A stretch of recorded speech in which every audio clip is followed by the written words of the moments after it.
बाहर देखते ही वो डर के मारे कांपने लगा। टुन्ना बाहर की तरफ देखते ही वो देखा कि एक सफेद पंखों वाली कोई औरत चिड़िया झूले में बैठकर झूल रही है और जोर जोर से हंस रही है।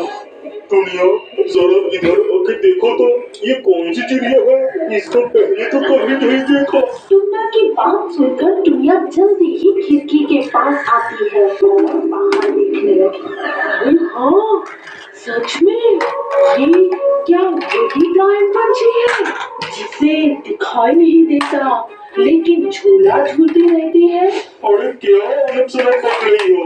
इस चिड़िया को देख के तुम्हें डायन चिड़िया लग रही है। नहीं तो इतनी रात को बाहर से कोई पंछी आकर झूला क्यों झूलेगा?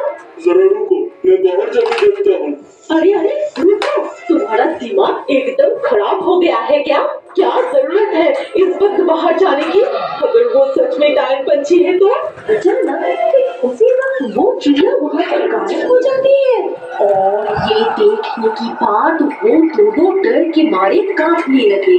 अरे देखो, वो पंछी तो गायब हो गई।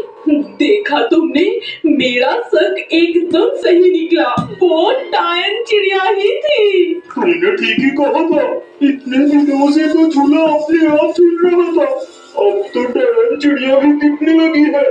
लगता है हमें जल्दी ही घर छोड़ के जाना पड़ेगा। ऐसे खतरे में तो हम नहीं रह सकते। अगले दिन सुबह टुनिया की भाई थियो और पत्नी मीमी अपने जीजा और दीदी से मिलने आते हैं। मेरी प्यारी दीदी, दीदी कहाँ हो तुम? जल्दी बाहर आओ। अरे थियो, इतने दिन बाद दीदी की याद आई। अच्छा ही हुआ तुम दोनों आ गए। मुझे भी तुम दोनों की बहुत याद आ रही थी। सब मिलके खूब मजे से पूरा दिन बिताते हैं, फिर रात हो जाता है। थियो, तुम दोनों का बिस्तर इस कमरे में लगा दी। अगर कुछ चीजों का जरूरत पड़े तो मुझे बुलाना, हम बगल के कमरे में ही है।